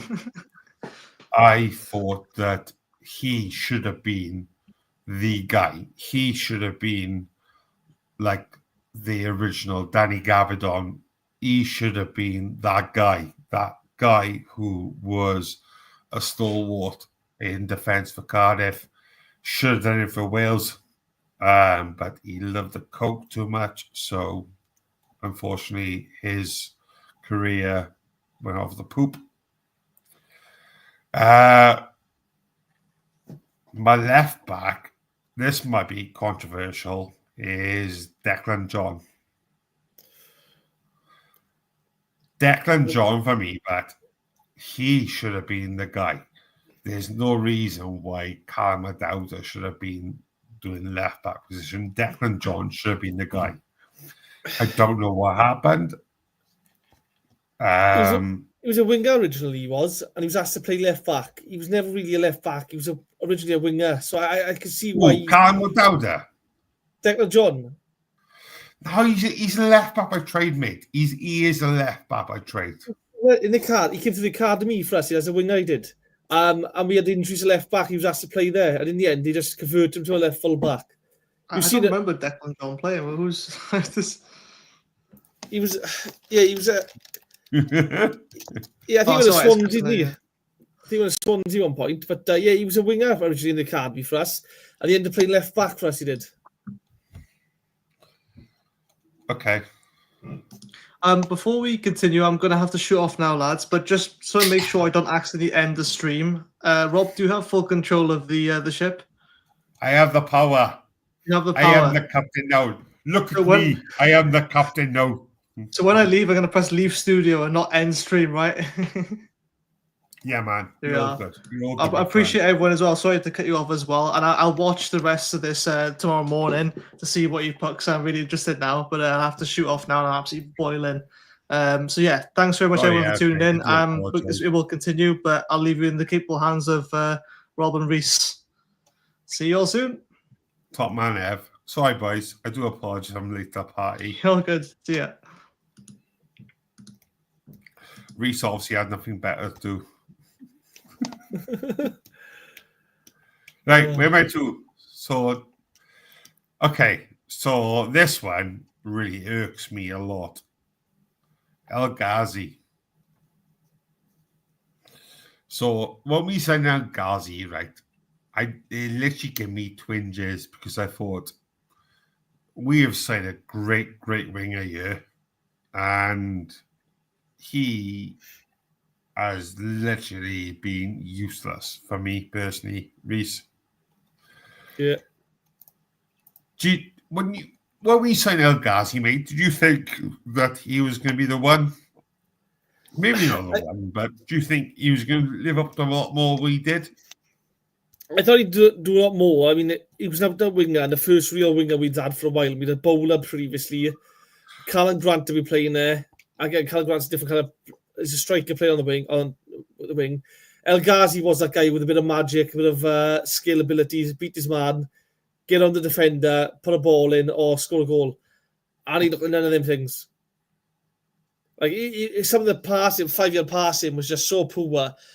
And again, I don't know whether it's that year, 18 months of the football, as either his brain doesn't see the game as quick as he used to see it. So therefore, he's a lot slower in his actions. I don't know if it's that or if it's just ability-wise is gone. But it was just, he was so disappointing. I expected so much more. He was an honourable mention for me, he was. My next one, this might cause some stir. Ryan Wintle.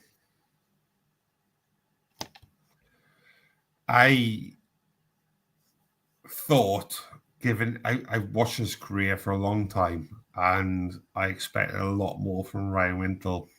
I was very disappointed, to be honest, overall, whether it's the managerial way it went about things.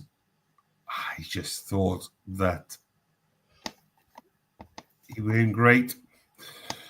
This one, and this seems to be the Cardiff way. Lex Immers. So we signed this gentleman on loan, correct me if I'm wrong. And he forced his way to a permanent signing, Lex Immers.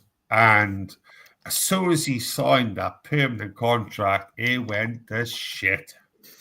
Because during his loan spell, he was class. I'm sure if it, Rhys, correct me if I'm wrong, mate, but I'm sure he was on loan originally and he was wicked.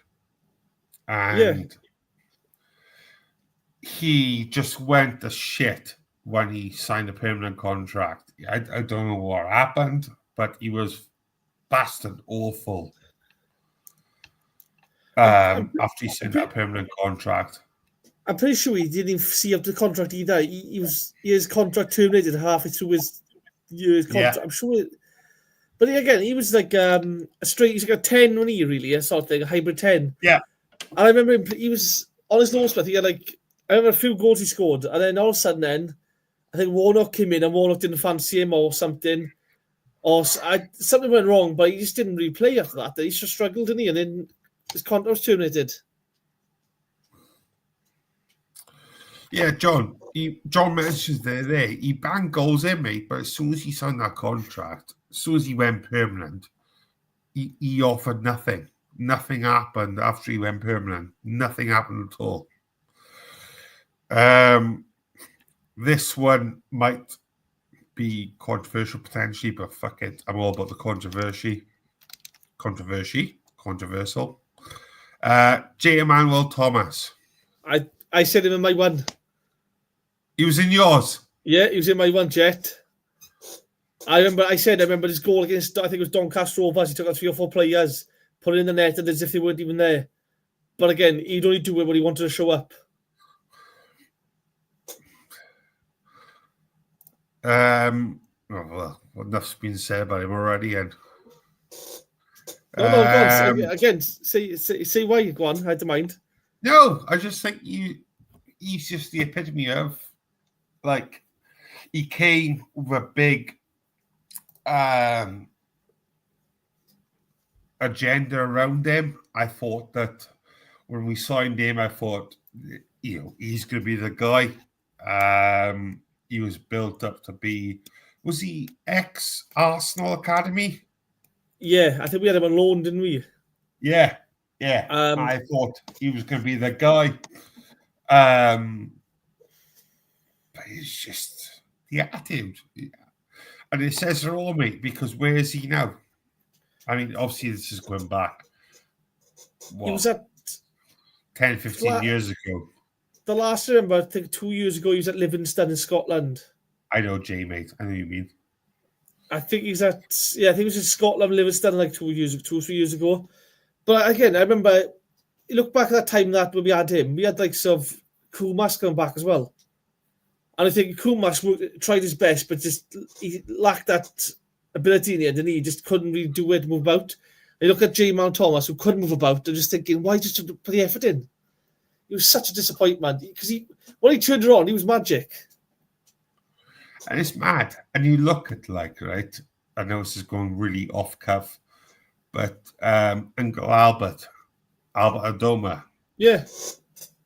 pulled a worldie assist today. Was it today or yesterday? For his team to get his team to the playoff final. And it's mad. I can bet you bottom dollar at least one of these two are in your team. Warsaw. Cheers, Jamie, my friend. Valiconia. No, I said I would. I don't know. I refuse to acknowledge the red years. So anyone signed during the red years, I don't acknowledge. So I give him an honourable mention, but I didn't put him on my side. So Valiconia, right? The first time I watched him was whenever he just signed. And I went to see a development team because I was with my partner at the time, who was from Hereford. She was my then partner at the time, was from Hereford. And Cardiff played them. And Valiconia played, and he was class. He was very good. Granted, it's Hereford, who was then League Two, I want to say. He was class. He was so good. Wasn't he handpicked by Fergie? Was he the one who was handpicked by Fergie? No, that was Andrea Ferretti. That's why he had on my side. Oh, right. But there was the board signed him after because he was scoring for fun for Maribor out in Slovenia, I think it was, and the club apparently some of the club has seen him or some of the club was aware of him, and they signed him. And Malky said that he's not my player. And then Malky refused to play him and stuff, and it was just a strange one all round, wasn't it, really? I thought he was good. Like I said, I only see him in pre-season friendlies or whatever, and it's a different animal when you play in competitive football. Don't get me wrong, but it was. You weren't great, mate. No. But there's something on there. I mean, Lee Tomlin, for another one, for example, I give Tomlin honourable mention because when he showed up, he was unplayable. But he'd show up once every 10, 1 in 10 games. Tomlin would. He'd come back from pre-season overweight. He'd say, "This is you," and put the effort in, and he'd get injured, and then he'd come back overweight again, and then he'd play 3 or 4 games, get injured. It's just so disappointing. Rumour has it, when he played in that charity game, he was in the best shape of his life. I can say that as a fat man, so I want to say I absolutely loved Tomlin when he played. I fucking loved him. I love the fact he's still his Bristol City and considers himself Cardiff. I love all those things like that. But when you've got that magic, you want him to do way more, but he just didn't seem to want to. Right. So I'm guessing this might be on your list as well. Who do you reckon it is? Well, I probably won't be none of my ones. I'll tell you my three front. My left winger was Kelvin Atuhu. My number 10 was Quincy. And my right winger was Kadeem Harris. Oh, Kadeem Harris. What a shout. Oh, talk me through the rest. I know. Sorry. So my team was Horvath in goal. Yeah. Lee Naylor, left back. I tinkered around him. I did tinker around him. Yeah, go on. Semir J.E., centre half. Callum Chambers. And look at the career he's had now, mine, by the way. I know, that's how I was disappointed because the career he had after us. Chambers, centre half, and I got Kira Gilbert right back. Yeah. Everyone from Arsenal. Prodigy. Yep. In midfield, I had Solomon Tewu and J. Manuel Thomas. And then my front line then was Kelvin Atuhu, Quincy, Kadeem Harris, and then Andrea Ferretti.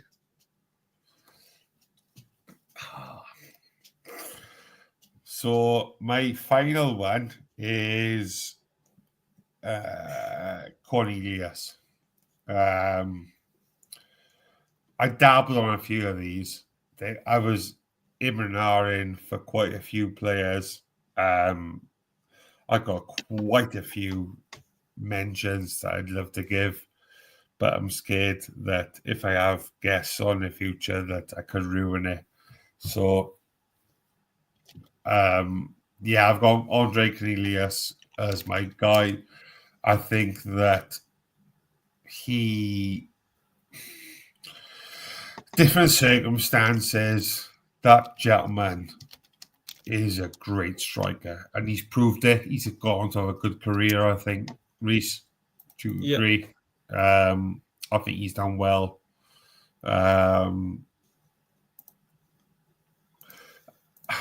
It's just it's a lot. Like, I wanted to say Olafiniana. I loved Olafiniana. I thought he was brilliant. Oh no. He was a number 6 on from Wolves. He worked his bollocks off. He allowed the players to go forward. He sat back. He was the Gunnarsson before Gunnarsson for us. He was. His loan spell, his job wasn't do the fancy stuff. He was like the lad, Craig Bryson. Remember him from Derby and loan that one season? Craig Bryson, yes, of course. I think it was Bryson. His job wasn't to do the exciting stuff in tanks. It was just to run around like a headless chicken and win the ball back. He's stuck in. I think he did that brilliantly. I loved Olafiniana and his loan spell. Oh, who can say a bad name about Ross McCormack? Oh, I was going to say about Ross McMack. Yeah, I love Ross McCormack. I can't if he was brilliant, but he was 20 goals from the left wing. From the left wing as well. Like, how wild is that? Ross McCormack was, I think, would you agree that he was ahead of his time? I just think he was one of those.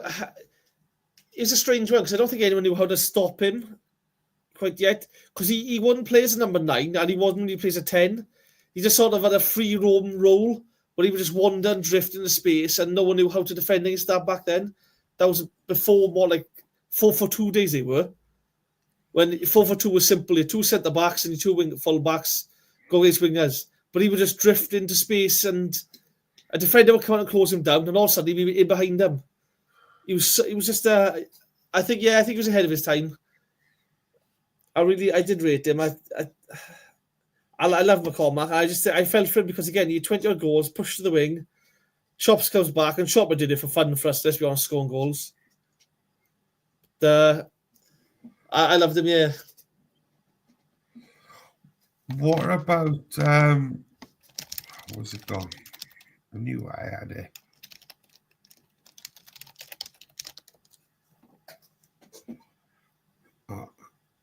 Oh, this is another fucker I forgot to mention. Idris Saidi. Yeah, we had on mentioned earlier. Idris Saidi, he was tipped to be something great. He was short, stocky, and pace. And in the end, he struggled with it. He. Yeah, Ravel. That's a good shout, John. Rhys Healy's one. Yep. Like, he should have been, for me, he should have been the guy. He should have been the guy to spearhead Cardiff onto future better things. I think obviously he's been a good career for himself in the French league. Well, Division 2, I think it was. Is he in Division 2, the French league? Huddersfield, I think he's at now. He was at Toulouse. He's Huddersfield now, is he? Oh, yeah, sorry. He was at Toulouse, out of France in the second division, Ligue 2, scored for fun. And then he went to Watford for quite a hefty fee, I think, and then he went to Huddersfield. But yeah, Gary Medine, £6 million. Couldn't hit the barn door. Max Watt does.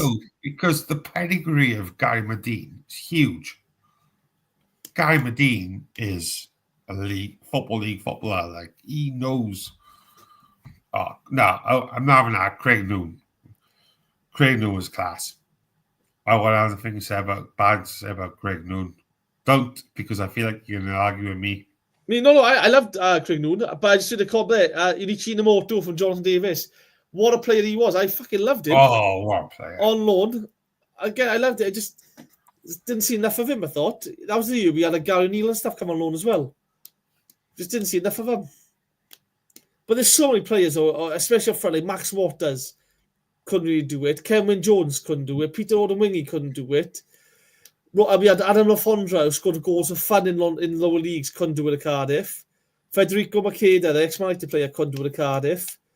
I mean, the list goes on and on for strikers. That tickled me, that did. Chip Lane heavyweight champion. There was a lot of stories about that, wasn't it? Like, there was rumours going What happened? There was rumours going around. I'd say rumours, allegedly. He was paying people to fight him and stuff. Shut up. He would go looking for fights just to have a scrap with someone. There was a lot of stuff coming out. No. Loads of rumours. It was pretty wild, yeah. He paid people to go for a fight with him. Like I said, allegedly, there was a story going down that he paid a homeless guy some money to punch him a few times so he could have a scrap with him. There was loads of rumours. There was loads of rumours going on. He was always fighting and stuff in Cardiff. He loved it, apparently. He absolutely loved it. That's nuts. Oh, mate, that's wild. I've never heard of it before. Some of the stories come out, but I think he was arrested like 2 or 3 times for it as well. So, allegedly, some of the stories that came out about Guy Medina in Chippy Lane were wild. In Chippy Lane were wild, some of the stuff. Fucking hell. Oh, go on, Joe. I back you, son. I back you. Oh, Christ. So how are we all? I know I'm late to the party. I know. I'm sure you got better places to go, Rhys, so we'll call it quits soon, but so... No, I'm just shattered about it. I finished work, come home, showered, jumped straight on you, did. You're safe now, mate, with me. You're okay. No. Thank you all so much for staying around for so long. I know you've been waiting massively for the main event, for the big day to be here, but it's okay. But no, thank you all. It's been great. We'll go for a few more minutes. And I don't do myself, mate, to be honest, because my missus on nights, the kids in the caravan, so I'm lonely as fuck. Oh, that's a good one. Did you see that earlier? Yes, that's a good point. I say no red card personally, because I think he's gone away from goal and there's cover there to cover the keeper. Personally, but the general consensus is he ain't going far enough away from goal, so it should be a red. You? See, I don't know how to answer this. If that was against us, I'd be screaming for a red card. Because we would get a red card, we would. Let's be honest. If that's Cardiff, it's a red card all day long. But then it's one of those ones where they say it's not a clear goal score opportunity, but it kind of is, because he's up against one of the best strikers in the world. And for me, I don't know. I'm happy it wasn't a red, because I wanted Palace to win. But if it's against us, I'd be screaming that's the red card. I would. He's out of the box. Handball. Definitely, yeah. For me, it's a red card. Yeah. Draken. Yeah, I think it is, because he knows he's doing. He knows exactly what he's doing. He could for me, it's red. You're soft, you are. Again, we've seen things given against us, but honestly, and some of the things you just think, if that's a red, how is this not like? And the wild thing is, there was VAR there, so it wasn't. I don't think he even had a yellow card, did he? Yeah, no, he didn't get a yellow card because they can't give the yellow card for it. They can't. So the only reason they could do something about it if it was a red card, basically. Here's a question. Here's a question. If it's not a red card, they can't do fuck all about it. So it should have been a yellow card at least, but because they were called on field, they can't give it. So it was basically a case of. So did you see Forrest last week? Taiwu went through. He was offside. They couldn't raise the flag, and he suffered a punctured lung because of an injury afterwards. No. he was put into an induced coma. He was the forest striker. So basically, the red lines has been told they don't raise the flag, let the play run through, and once the ball goes dead, then raise the flag. Because if it was a goal scoring opportunity and you made a mistake, so then he goes through, he gets injured, taken out, injured. You can't get you don't get a card, nothing for it. John Pickford does it all the time. He does. If someone's offside, knows offside, he'll take him out. No win, he won't get given for anything. It's absolutely wild. Some of the decision making is shocking in football. It's not safe. It's not safe, mate. And yeah, you absolutely bang on because people are getting hurt because of it, and it's not good enough. Like this shouldn't be a thing where like the advantage goes until it's fucking dead or whatever the reason is behind it, because people are getting hurt. People are getting hurt with it, like, and it's just stupid. It's even by water. I'm just reading the comments on the chat. What was he saying? Hey Phil, you know I don't read books, my friend. This guy as well, Rhys. Drop a lot. Constantinopolis, remember him? On loan, dropped the ball in Spurra. Fuck, it cost us big time. Such a nice guy as well, that's the worst thing. He was such a genuinely lovely bloke. Last Turnbull. Ended up playing for Chelsea in goals as well, as they number one for a bit. Doesn't take much, but. I remember David Ford. Ended up at Millwall. He did. I remember Irish keeper, wasn't he? Yeah, I remember playing Preston North End, I think it was. We won 4-0 on the night. Roger Johnson scored and did a weird celebration when he's running away. But David Nugent played for them and he went clean through and Ford came out of nowhere, absolutely took him out. Ford, Nugent went off injured on a stretcher and the ref just didn't give nothing. The ref said it looked like he was going for the ball and it's just a collision. And if you look back, Ford just takes him out completely, doesn't get near the ball. Absolutely sparked him. I remember that. It was absolutely wild. But the only good things he did for us. You are. I know this is not quiz night. Yeah. I was there that game. I think it was in the Bob Bank that game, actually. One of my last games in the Bob Bank for with the Green Gent.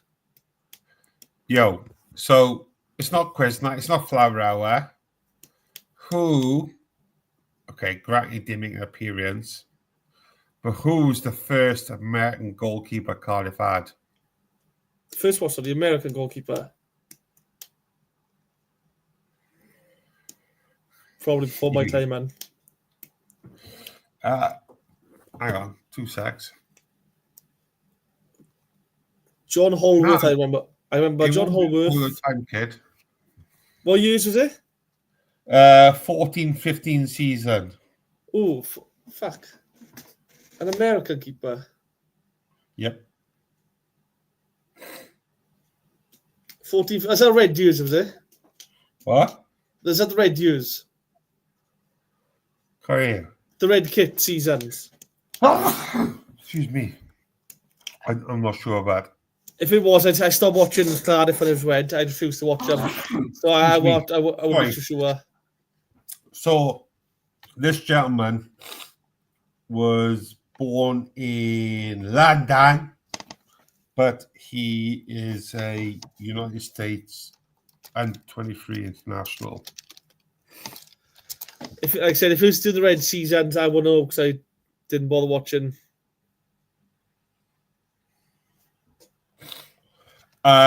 He never made an appearance for Cardiff. What was his name? He's going to ruin it, are we?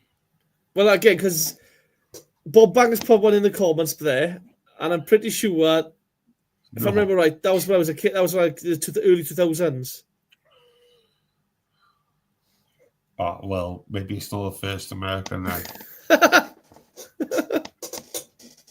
This is going to side quiz territory. Chris Horton. Chris Horton. Yeah.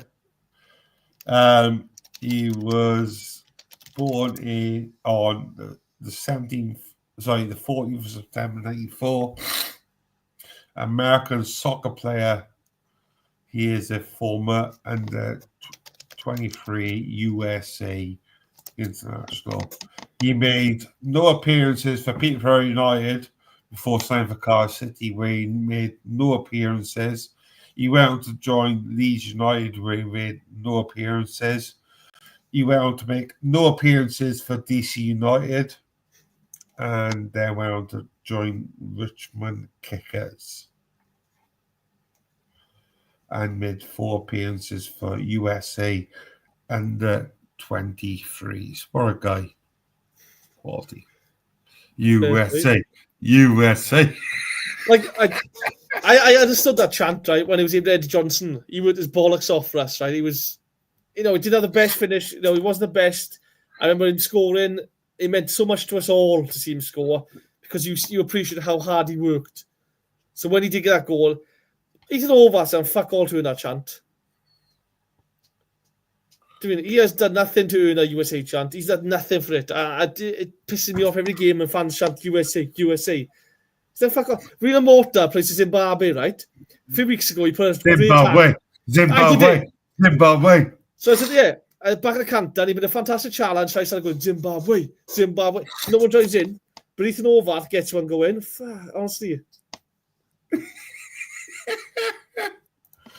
Oh, well, that's a good question. Bob Bank, my friend. What we got? Who was the Venezuelan centre back one time? Oh, fuck, I don't know.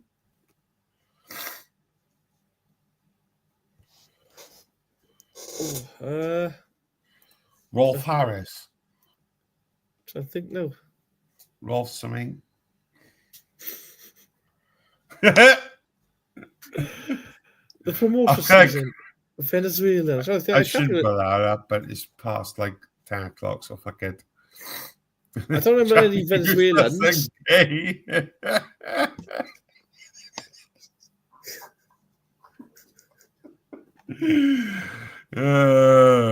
Everyone's welcome here, Graham.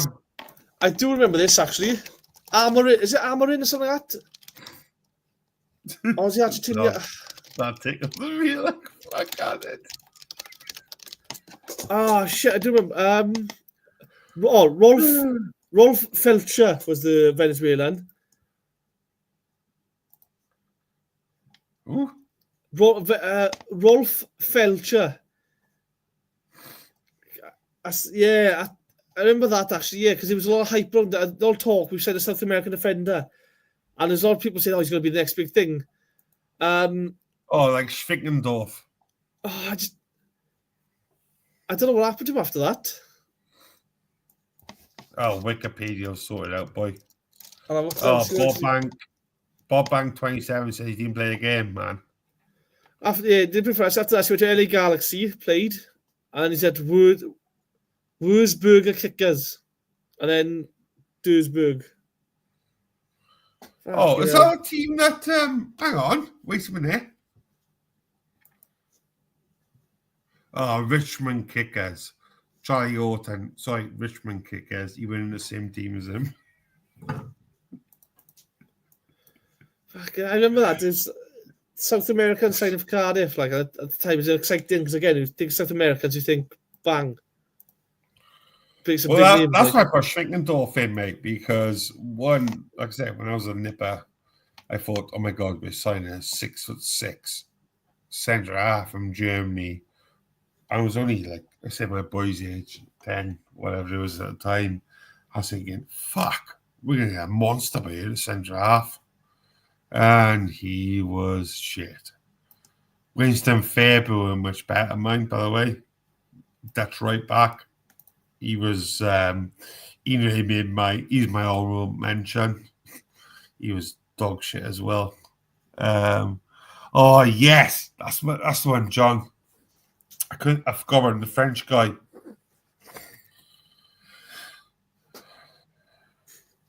Godogby. I don't think that's the right spell of him, but yeah, he was a striker, wasn't he? Yeah, that's the one I think played against Bristol Rovers in the cup and missed a 2-yard goal, open goal, didn't he? Frederick Godogby. Yes, that's the bugger. That's the bugger. I can remember his name. Fucking hell. Oh, we've had some stinkers, man, haven't we? Oh, fucking hell. Again, look at some players we've signed over the years. Shambles, really, isn't it? It's funny looking back on it, but no, it's not that great now, is it? It's fun, man. It's all good. Right. Oh my gosh. 10, 11. Are we nearly ready to go? Yeah, I'm ready for bed now, man, but I'm struggling now. All right, babes. Right, we're wrapping up. Thank you all so much for staying along and staying with me because of course, it's me. No, I was joking. Thank you, Evan, to getting this. See, that burger. I don't think that's the right spell of it, but I liked him. I thought he's all right, personally. Yeah, say, can't get Medina. Nah. Right. Sorry. Thank you all so very much for staying because I know it's been a long one, but thank you all so much. It's much appreciated. I know you've held out to see the most must-see show person in sports entertainment in podcast history. But no, thank you guys. It's been mint. I will be back on Monday, I think, for Patreon show. You ain't around Monday, you? Might be. Me and Rhys David Evans do Monday show for Patreon, where we talk some shizzle. Don't forget to like, subscribe, and share. As